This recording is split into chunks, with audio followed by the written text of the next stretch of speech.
So I have another image that I isolated, and that's going to be a flower. So right now it looks like it's just a floating flower, has no place. So we're going to use drop shadows to make sure it finds a home on this background. So I'm going to do what we've done with the previous object, and I'm going to add a new layer, and I'm going to grab my paintbrush tool. This is going to be my shadow layer.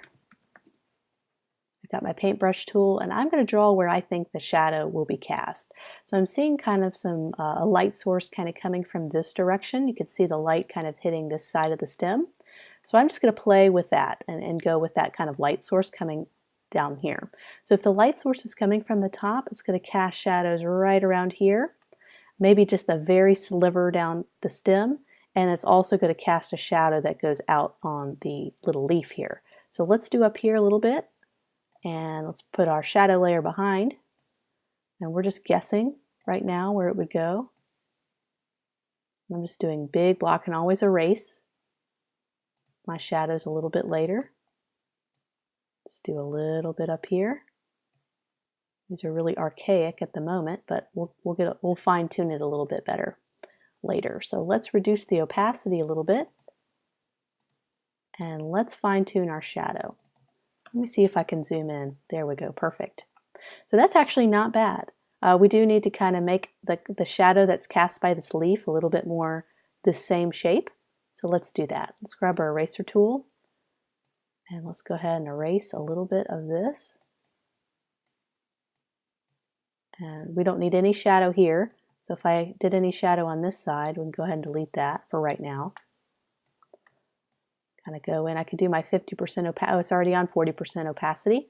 So I can blend and feather. It looks a little bit better. So that's already looking like a pretty decent shadow.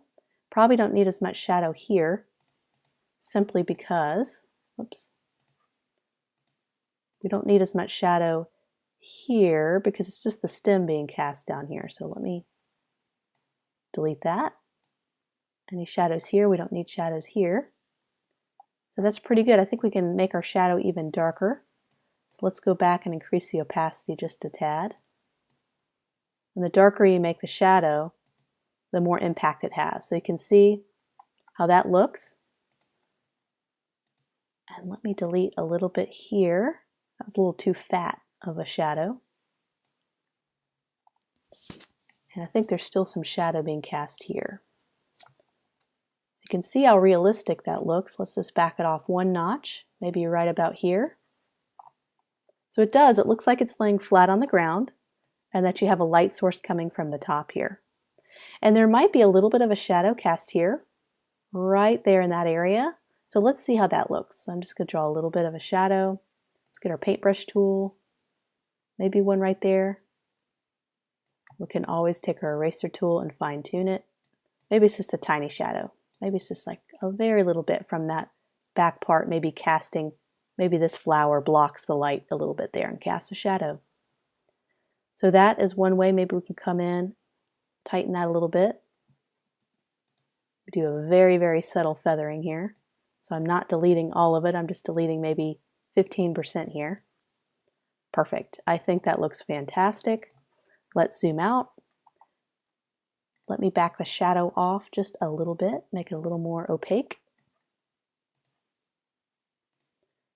I think it no longer looks like it's floating in the middle of the sea here.